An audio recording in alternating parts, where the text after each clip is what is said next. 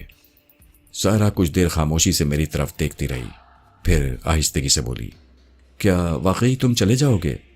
ہاں سائرہ، میں نے سنجیدگی سے کہا۔ کب؟ جلد سے جلد۔ میں آج ہی انسپیکٹر فرحات سے بات کروں گا، اور میرا خیال ہے کہ کل صبح پہلی کوچ سے پنڈی روانہ ہو جاؤں۔ ٹھیک ہے، میں کل صبح دیر تک سوؤں گی۔ تم مجھے جگانے یا ملنے نہ رکنا، چپ چاپ چلے جانا، سائرہ نے اٹکتی ہوئی آواز میں کہا۔ کیوں سائرہ؟ یہ تو بڑی بے رخی اور بے مروتی کی بات ہے۔ نہیں شعبان، بات اس کے برعکس ہے، سائرہ نے آہستگی سے کہا۔ کسی پیارے کی جدائی کا لمحہ میرے لیے بڑا کٹھن ہوتا ہے۔ میں اتنی اداس، اتنی رنجیدہ ہو جاتی ہوں کہ رونے لگتی ہوں، بری طرح سے، اور پھر کچھ دیر تک روتی ہی رہتی ہوں۔ اس کا تو یہ مطلب ہوا کہ میں بھی آج رات سونے سے پہلے ہی تمہیں خدا حافظ کہہ دوں؟ سائرہ نے سر اٹھا کر میری طرف دیکھا۔ کئی لمحوں تک محویت عالم میں میرے چہرے کو تکتی رہی، پھر عجیب سے لہجے میں بولی، کیا واقعی تم چلے جاؤ گے شعبان؟ ہاں سائرہ، مجھے جانا ہی ہوگا۔ ایسا کیوں ہوتا ہے شعبان؟ وہ لوگ جو اچھے لگتے ہیں، جو بہت اپنے ہوتے ہیں، آخر وہی کیوں چلے جاتے ہیں؟ پہلے پہل پپا گئے، اور اب تم؟ یہ کہہ کر اس نے میرے چہرے سے نگاہیں ہٹائیں اور خلا میں دیکھتے ہوئے جیسے اپنے آپ سے بولی، یہ پچھلے دن اتنے اچھے، اتنے یادگار، اتنے سہانے گزرے تھے کہ مجھے یوں لگتا تھا کہ ہم سالوں سے ایک دوسرے کو جانتے ہیں، بچپن سے، اور جیسے آئندہ بھی اسی طرح رہیں گے، اکٹھے، ہمیشہ۔ میں بھی تمہیں بہت مس کروں گا سائرہ۔ سائرہ نے بے اختیار میرا ہاتھ اپنے ہاتھ میں تھام لیا اور میری آنکھوں میں دیکھتے ہوئے التجا آمیز لہجے میں بولی، پھر آؤ گے نا مجھ سے ملنے؟ کیوں نہیں، ضرور آؤں گا۔ وعدہ؟ ہاں وعدہ، یوں نہیں، قسم کھاؤ۔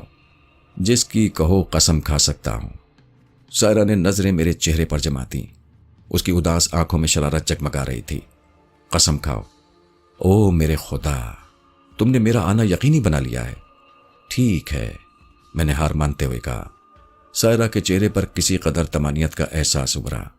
چند سیکنڈ کی خاموشی کے بعد کہنے لگی، تم کل ویگن سے نہیں، ہوائی جہاز سے جاؤ گے؟ میں بڑی امیر ہوں فی الحال۔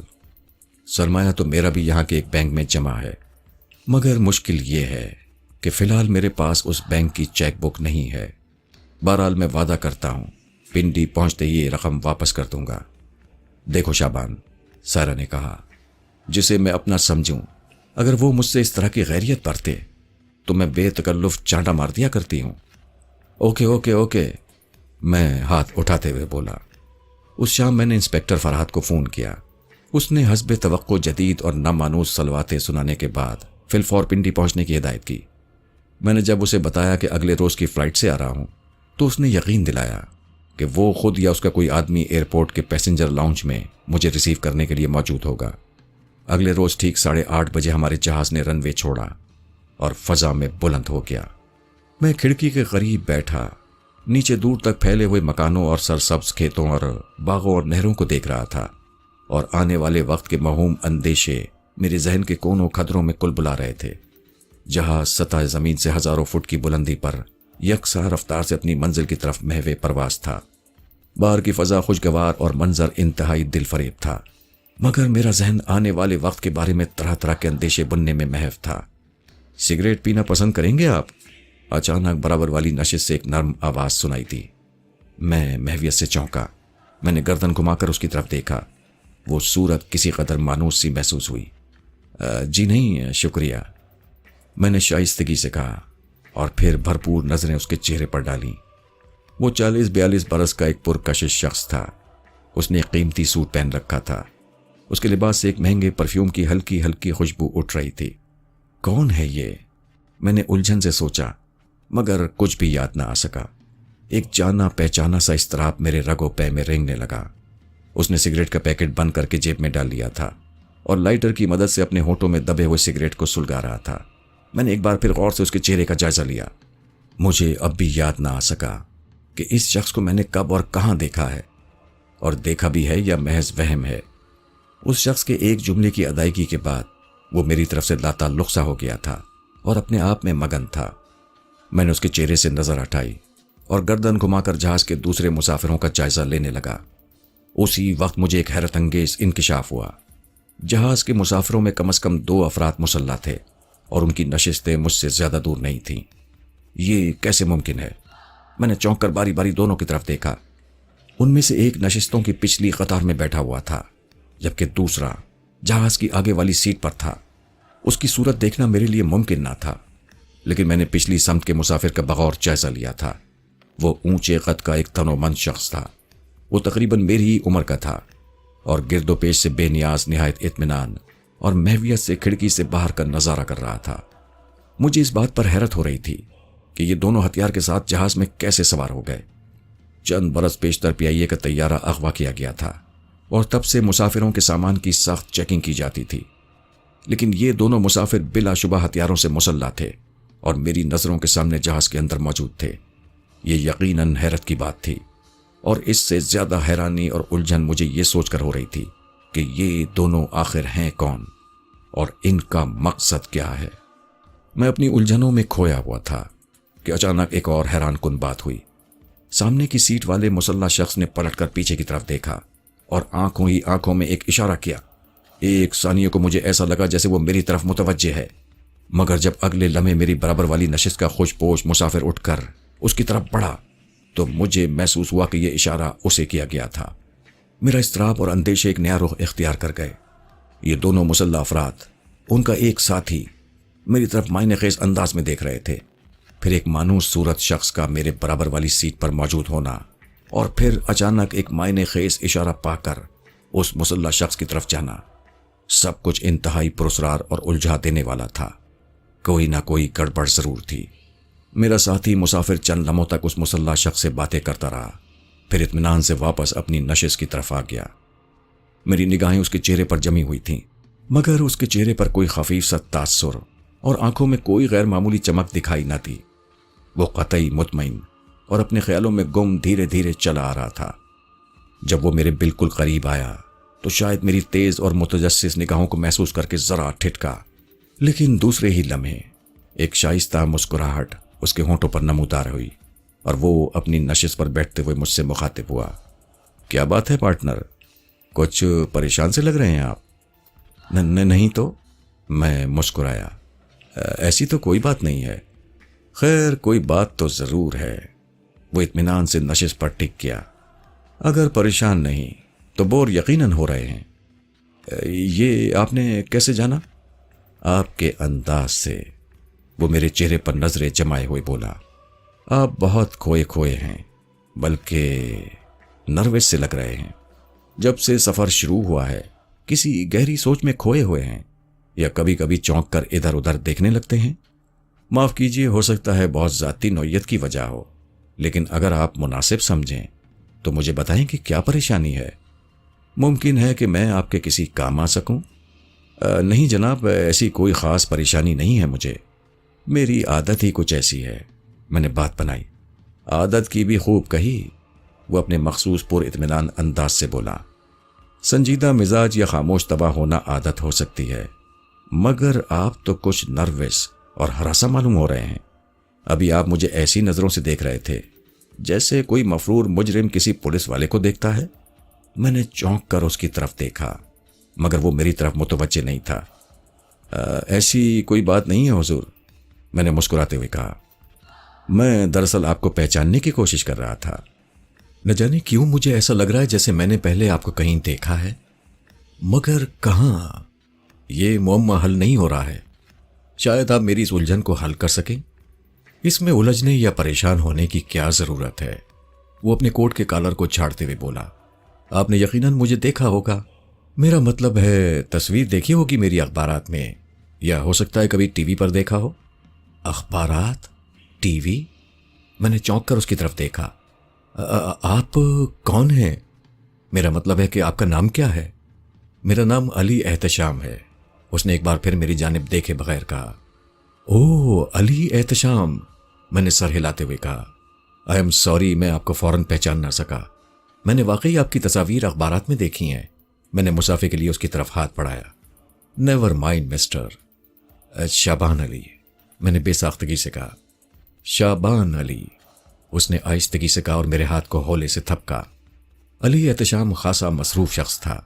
وہ اسمبلی کا ممبر ہونے کے علاوہ چند مہینے پہلے تک سرکاری پارٹی کا سیکریٹری جنرل بھی تھا، لیکن سرکاری پارٹی سے متعلق ہونے کے باوجود انتہائی بے باک اور جرت مند شخص سمجھا جاتا تھا۔ اکثر وزیروں پر ان کی کارگزاری پر اس کی تنقید آئے دن اخبارات کی زینت بنتی رہتی تھی۔ پھر چند ماہ پیشتر ایک انتہائی بارسوخ اور لاڈلے وزیر سے اس کے اختلافات کی افواہیں پھیلی۔ کچھ ہی دنوں بعد اسے پارٹی کی سیکریٹری شپ سے ہٹا دیا گیا۔ گو اس نے ابھی تک سرکاری پارٹی کو نہیں چھوڑا تھا، مگر ایک عام افواہ تھی کہ جلد ہی وہ حزب اختلاف کی ایک پارٹی میں شمولیت کا اعلان کرنے والا ہے۔ میں نے پچھلے دنوں آپ کے بارے میں خاصا گرما گرم خبریں اور تبصرے سنے ہیں۔ کیا ارادے ہیں آپ کے مستقبل کے؟ Please mister Shaban, no politics, وہ ہاتھ اٹھاتے ہوئے شگفتگی سے بولا۔ کوئی اور بات کیجیے۔ مثلاً؟ میرا اضطراب اب پوری طرح دور ہو چکا تھا اور مستقبل کے بارے میں اندیشے بھی میرے ذہن سے محو ہو گئے تھے۔ مثلاً یہ کہ موسم کیسا ہے، یا مثلاً یہ کہ آپ کون ہیں، کہاں سے آ رہے ہیں، کہاں جا رہے ہیں، اور مثلاً یہ کہ آپ اتنے پریشان کیوں لگ رہے ہیں۔ میں آپ کو بتا چکا ہوں احتشام صاحب کہ مجھے ہرگز کوئی پریشانی نہیں ہے۔ ایک الجھن تھی آپ کے بارے میں، وہ آپ نے دور کر دی ہے، باقی سب خیریت ہے۔ سب خیریت نہیں ہے، علی احتشام نے میری طرف دیکھے بغیر زیر لب جیسے اپنے آپ سے کہا، پھر اچانک نظریں میرے چہرے پر جمائیں اور کہنے لگا، کوئی نہ کوئی شدید پریشانی ضرور لاحق ہے آپ کو۔ اور مسٹر شابان، ایک پریشان بلکہ ایک الجھن مجھے بھی لاحق ہو گئی ہے، ابھی ابھی آپ کا نام سن کر۔ نام سن کر؟ میں نے چونک کر کہا۔ ہاں شابان، مجھے ایسا لگتا ہے میں نے یہ نام شابان پہلے کبھی سنا ہے، اور شاید آپ کی صورت، میرا مطلب ہے کہ آپ کی تصویر بھی پہلے کبھی دیکھی ہے، مگر یاد نہیں۔ شاید یہ میرا وہم ہو، شاید نہیں۔ یقیناً کیسے احتشام صاحب؟ میں نے اپنا اندرونی اضطراب دباتے ہوئے تیزی سے کہا۔ میں آپ کی طرح کوئی مشہور ہستی تو ہوں نہیں جو آپ نے میرا نام کہیں اخبار میں دیکھا ہو، اور جہاں تک میری یادداشت کام کرتی ہے، بچپن سے لے کر اب تک میری تصویر بھی کسی اخبار یا رسالے میں نہیں چھپی۔ یہ یقیناً آپ کا وہم ہے، میں تو بہت معمولی اور قطعی گمنام شخص ہوں۔ آپ ٹھیک کہہ رہے ہیں، شاید یہ میرا وہم ہی ہوگا، اس نے بات ختم کرنے کے انداز میں کہا۔ یہ دونوں حضرات شاید آپ کے باڈی گارڈز ہیں، بے ساختہ میرے ہونٹوں سے نکلا، مگر دوسری لمحے مجھے اپنی غلطی کا احساس ہو گیا۔ یہ ایک خطرناک سوال تھا اور بلا شبہ ایک سنگین غلطی تھی۔ Body guard? علی احتشام نے چونک کر میری طرف دیکھا۔ میرا مطلب اس شخص سے ہے جس کے پاس آپ ابھی اٹھ کر گئے تھے۔ وہ دراصل بات یہ تھی کہ جب آپ جہاز میں سوار ہو رہے تھے تو میں نے دیکھا کہ 2 آدمی آپ کے ساتھ ساتھ تھے، اور آپ شاید ان سے باتیں بھی کر رہے تھے۔ میں نے اندھیرے میں تیر چلایا۔ خیر، میرے ساتھ تو 2 سے زیادہ آدمی تھے، لیکن آپ نے ہمیں کہاں دیکھ لیا؟ علی احتشام کی تیکھی نظریں نوکیلے تیروں کی مانند میری آنکھوں میں پیوست ہونے لگیں۔ جہاں تک مجھے یاد ہے آپ میرے سوار ہونے سے کم از کم 3-4 منٹ کے بعد جہاز میں داخل ہوئے تھے، اس نے چند ثانیے توقف کے بعد کہا۔ میں اس وقت پیسنجر لاؤنج سے نکل کر رن وے کی طرف آ رہا تھا۔ اس وقت میں نے آپ کو دیکھا تھا، نظر بہت تیز ہے آپ کی۔ علی احتشام نے معنی خیز مسکراہٹ کے ساتھ کہا۔ چند ثانیے خاموش رہنے کے بعد اگلی نشستوں کی جانب اشارہ کرتے ہوئے بولے، وہ صاحب جو وہاں ہیں میں ابھی مل کر آ رہا ہوں۔ وہ میرا باڈی گارڈ نہیں بلکہ ایک قابل احترام دوست ہیں۔ ان کے بڑے بھائی پنجاب اسمبلی کے رکن ہیں۔ زیری پنجاب کے ایک بڑے اور معروف جاگیردار گھرانے سے تعلق ہے ان کا۔ اوہ، زرغام بیگ صاحب، میں نے واقعی ان کا نام اکثر سنا ہے، مگر یہ تو شاید لندن، امریکہ وغیرہ میں کہیں مقیم تھے۔ ہاں، یہ ابھی حال ہی میں وطن واپس آئے ہیں اور اب مستقل یہیں رہنے کا ارادہ ہے۔ لاہور سے پنڈی کا فضائی سفر ایک نہایت مختصر سفر ہے۔ کچھ ہی دیر بعد پائلٹ نے اسلام آباد پہنچنے کی اطلاع دی اور مسافروں نے سیٹ بیلٹ باندھنا شروع کر دیے۔ جہاز سے اتر کر پیسنجر لاؤنج کی طرف جاتے ہوئے احتشام صاحب میرے ہمراہ تھے۔ ہم دونوں کے علاوہ 5-6 افراد بھی ہمارے ساتھ ساتھ چل رہے تھے۔ وہ اگرچہ احتشام سے محو گفتگو نہ تھے، مگر میں نے محسوس کیا کہ وہ سب اس کے ساتھی ہیں۔ وہ دونوں مسلح افراد بھی ان میں شامل تھے۔ ان میں ایک تو اس طرح علی احتشام کے ساتھ لگ کر چل رہا تھا جیسے واقعی اس کا باڈی گارڈ ہو۔ جہاز کے باقی مسافر ہم سے کافی آگے یا پیچھے 2-2 3-3 کی ٹولیوں میں چلے جا رہے تھے۔ ہم ابھی پیسنجر لاؤنج سے کچھ دور ہی تھے جب اچانک اضطراب کی ایک مانوس لہر میرے اعصاب پر سنسنا اٹھی۔ میری نظر بے اختیار اس جانب اٹھ گئی۔ وہ لوگ تعداد میں 10-12 سے کم نہ تھے۔ گو وہ سب سادہ لباس میں تھے، لیکن ان کی صورت اور انداز سے اور ہیئر کٹ سے اندازہ ہوتا تھا کہ ان کا تعلق کسی سرکاری ایجنسی سے ہے۔ وہ بظاہر لا تعلقانہ انداز میں ادھر ادھر دیکھنے اور ایک دوسرے سے باتیں کرتے ہوئے دھیرے دھیرے آگے بڑھ رہے تھے، مگر ان کا رخ ہماری طرف تھا، اور جب بھی کنکھیوں سے وہ ہماری جانب دیکھتے مجھے ان کی نظریں اپنے چہرے پر مرکوز محسوس ہوتی۔ میں نے مستعدی سے گرد و پیش کا جائزہ لیا۔ پیسنجر لاؤنج اب بھی ہم سے کم و بیش 30-35 گز کے فاصلے پر تھا، اور انسپیکٹر فرحات کا کہیں پتہ نہ تھا۔ یہ کون لوگ ہیں؟ میں نے الجھن سے سوچا۔ یہ امکان بعید از قیاس تھا کہ ان کا تعلق پولیس سے ہوگا۔ میں گزشتہ روز انسپیکٹر فرحات کو واضح طور پر بتا چکا تھا کہ میں کون سی فلائٹ سے اور کس وقت اسلام آباد پہنچوں گا۔ اس کے ہوتے ہوئے یہ ممکن نہ تھا کہ پولیس والے اس انداز میں میری پذیرائی کریں۔ اگر یہ پولیس والے نہیں ہیں تو پھر کون ہیں؟ میں نے یہ سوچتے ہوئے ایک بار پھر غور سے ان کی طرف دیکھا، اور فوراً ہی مجھے یہ احساس ہو گیا کہ یہ لوگ بلا شبہ کسی سرکاری ایجنسی کے افراد تھے۔ قریب سے دیکھنے پر مجھے اندازہ ہو گیا کہ ان کے تیور انتہائی جارحانہ تھے۔ میں نے ایک بار پھر اچٹتی نظروں سے ان مسلح افراد کی جانب دیکھا۔ وہ لوگ ہمارے کچھ اور قریب آ چکے تھے، اور اسی وقت میں نے دیکھا ان میں سے چند افراد نے اپنے ہاتھ جیبوں میں ڈال لیے ہیں۔ وہ یقیناً اپنے ہتھیار نکال رہے تھے۔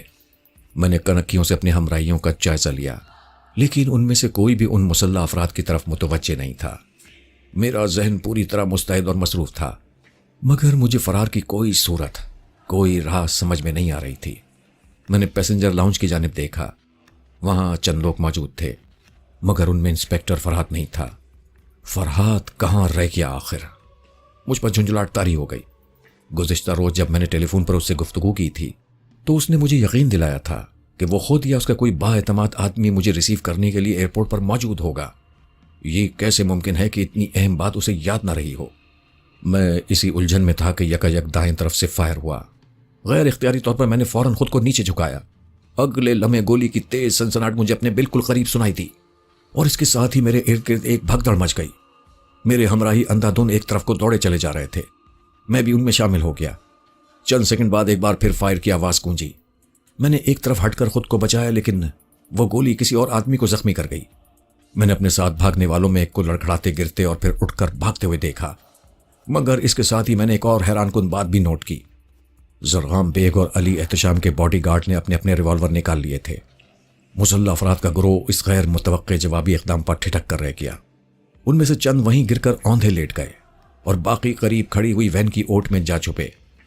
فائرنگ کا سلسلہ کچھ دیر کو رکا تو میں نے قدرے اطمینان سے گرد و پیش کا جائزہ لیا۔ میں اور میرے ہمراہی اس وقت پیسنجر لاؤنج سے کافی آگے جنگلے کے قریب پہنچ چکے تھے۔ لاؤنج کے سامنے ایک جگہ خالی ہو چکی تھی، جہاں سے اترنے والے بیشتر مسافر دوڑ کر لاؤنج میں چلے گئے تھے۔ کچھ لوگ سامنے کھڑی ہوئی PIA کی بس میں سوار ہو گئے تھے اور سیٹوں میں دبکے ہوئے تھے۔ سیکیورٹی سٹاف کے بہت سے باوردی افراد دوڑتے ہوئے ان لوگوں کی جانب آ رہے تھے جنہوں نے مجھے ہلاک کرنے کی کوشش کی تھی، اور اب ایک وین کی اوٹ میں چھپے ہوئے تھے۔ انسپیکٹر فرحات کا ابھی تک کہیں پتہ نہیں تھا۔ میں ابھی اس شش و پنج میں تھا کہ کیا کروں۔ تبھی اچانک ایک جانب سے 2 گاڑیاں نمودار ہوئیں اور چشمے زدن میں ہمارے پاس آ کر رک گئیں۔ علی احتشام اور زرغام بیگ اور ان کے دو ساتھی فوراً اگلی وین میں سوار ہو گئے۔ اگلے ہی لمحے وہ کار دوبارہ حرکت میں آ گئی۔ میرے باقی ہمراہی دوسری کار کی طرف لپکے۔ اسی وقت کسی نے درست آواز میں کہا، ٹھہر جاؤ، کوئی اپنی جگہ سے حرکت نہ کرے۔ میں نے پلٹ کر دیکھا تو مجھے سیکیورٹی فوج کے چند افراد نظر آئے جو دوڑتے ہوئے میری طرف آ رہے تھے۔ میں ایک ثانیہ کو بوکھلا کر رہ گیا۔ میری سمجھ میں نہیں آ رہا تھا کہ اب کیا کروں۔ اسی لمحے کسی نے مجھے بازوؤں سے کھینچا اور نیچی آواز میں چیخا، پاگل ہو گئے ہو؟ مرنے کا ارادہ ہے کیا؟ جلدی چلو۔ دوسرے ہی لمحے میں کار کی پچھلی سیٹ پر دو آدمیوں کے درمیان پھنسا ہوا تھا۔ کار ایک جھٹکے سے حرکت میں آئی اور گولی کی طرح آگے بڑھی۔ چند لمحوں بعد ہم ایئرپورٹ کی حدود سے نکل کر انتہائی تیز رفتاری سے شہر کی طرف روانہ ہو گئے۔ کچھ دیر پہلے ایئرپورٹ پر جو ہوا تھا اس کے متعلق میں ابھی تک شدید حیرت اور الجھن میں گرفتار تھا۔ وہ کون لوگ تھے جو اچانک نمودار ہوئے اور مجھے ہلاک کرنے کی کوشش کی؟ اور یہ کون لوگ ہیں جو میرے ساتھ کسی انجانی منزل کی طرف جا رہے ہیں؟ کیا انسپکٹر فرحت کے آدمی؟ میں نے اطمینان سے اپنے ہم سفروں کا جائزہ لیا۔ وہ آپس میں باتیں کر رہے تھے مگر ان میں سے کوئی بھی میری طرف متوجہ نہ تھا۔ یہ یقیناً انسپکٹر فرحت کے بھیجے ہوئے لوگ ہوں گے۔ اسے کسی نہ کسی طرح یہ علم ہو گیا ہوگا کہ ایئرپورٹ پر مجھے ہلاک کرنے کی کوشش کی جائے گی۔ شاید اس لیے اچانک اس کے آدمی میرے پاس گاڑیاں لے کر پہنچ گئے تاکہ مجھے خطرے کی حدود سے جلد دور لے جائیں۔ لیکن اگلی کار میں تو علی احتشام اور اس کے ساتھی سوار ہوئے تھے۔ میں نے الجھ کر سوچا اور پھر اچانک مجھے احساس ہوا کہ دائیں بائیں بیٹھے ہوئے دونوں افراد بھی علی احتشام کے ہمراہیوں میں سے ہیں۔ یہ سارا چکر کیا ہے آخر؟ ایک نیا خیال میرے ذہن میں ابھرا۔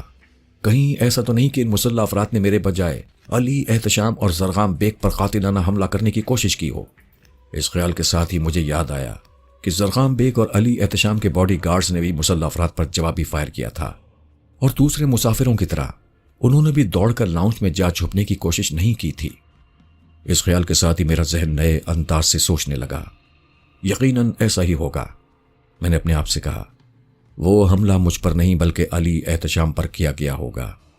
حکومت کے چند اہلکاروں سے اس کے اختلافات کوئی پرانی بات نہیں تھی۔ ہو سکتا ہے اہلکاروں نے علی احتشام کو راستے سے ہٹانے کا منصوبہ بنایا ہو۔ اس کے علاوہ یہ بات بھی بعید از قیاس تھی کہ زرغام بیگ یا علی احتشام کے باڈی گارڈ نے محض میرے لیے ان مسلح افراد پر جوابی فائر کیا ہو۔ انہیں ایسا کرنے کی کوئی ضرورت نہ تھی۔ اگر واقعی ایسا ہے تو مجھے بلا تاخیر ان لوگوں سے علیحدہ ہونا چاہیے۔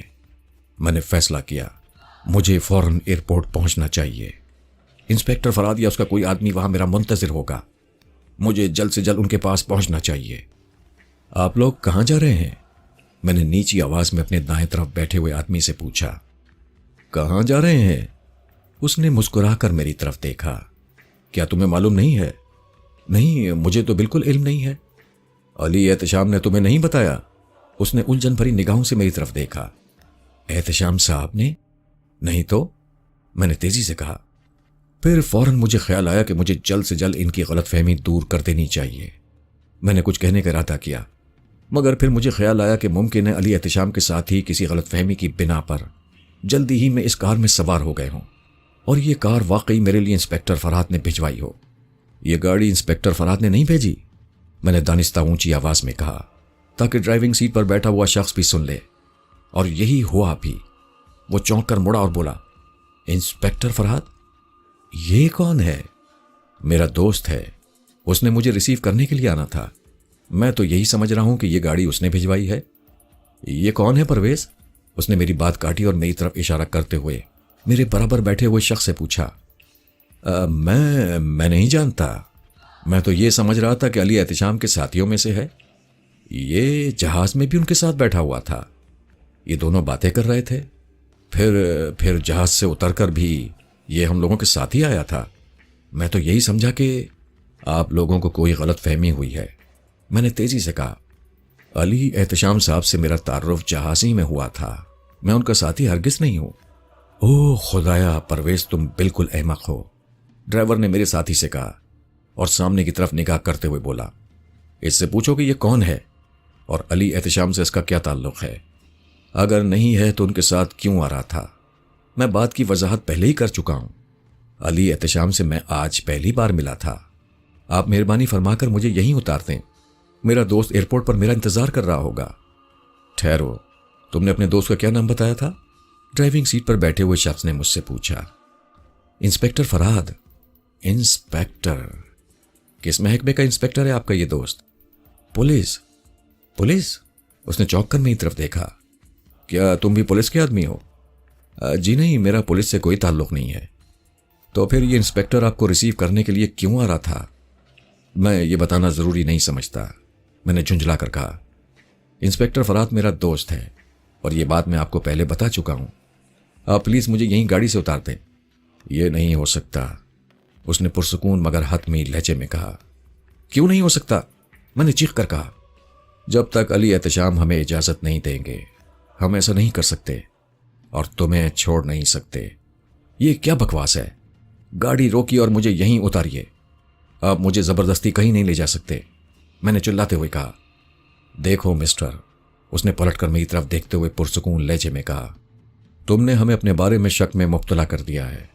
مجھے لگتا ہے تمہیں مخالف گروپ نے کسی خاص مقصد کے لیے اسی فلائٹ سے بھیجا ہے۔ میرا اس مخالف گروپ سے کوئی تعلق نہیں ہے، میں نے جھنجھلا کر کہا۔ مگر ہم تمہاری اس بات پر کیسے یقین کر لیں؟ اس نے دوبارہ ونڈ اسکرین پر نظریں جمائیں اور کہنے لگا، جب تک علی احتشام اجازت نہیں دیں گے ہم تمہیں نہیں چھوڑ سکتے۔ تمہارے لیے بہتر یہی ہے کہ چپ چاپ بیٹھے رہو۔ لیکن علی احتشام کہاں ہے؟ گھبراؤ نہیں، ہم انہی کے پاس جا رہے ہیں۔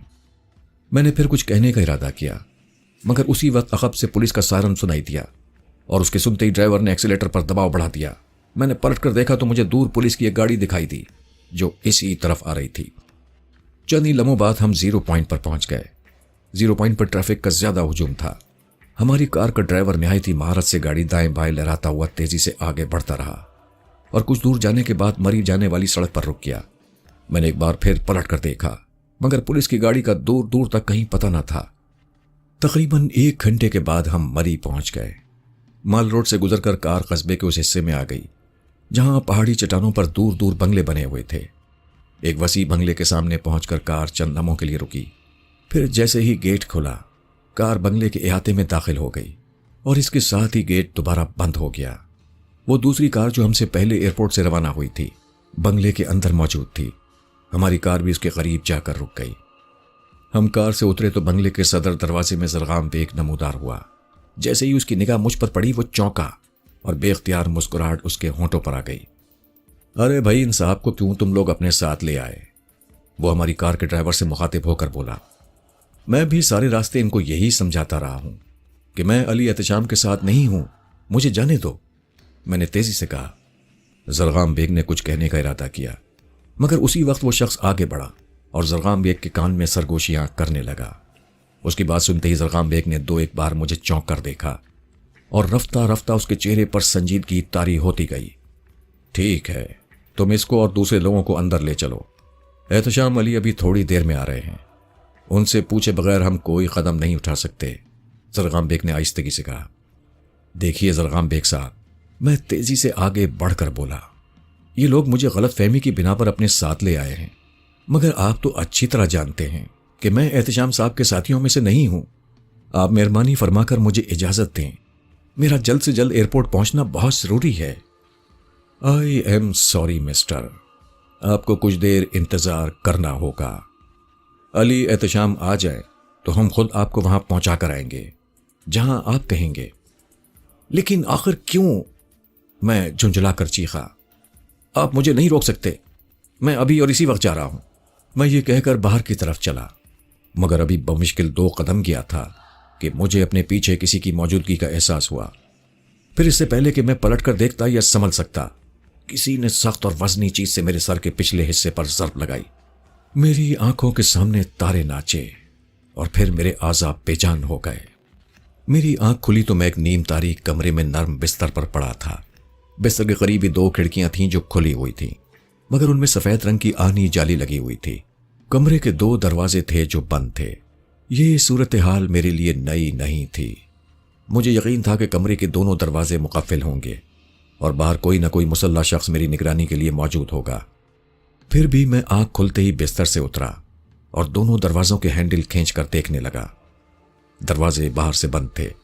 میں نے تالے کے سوراخ سے جھانک کر دیکھا تو معلوم ہوا کہ بستر کے سامنے والا دروازہ ایک کوریڈور میں کھلتا ہے جبکہ دوسرا دروازہ ایک اور کشادہ کمرے میں کھلتا ہے۔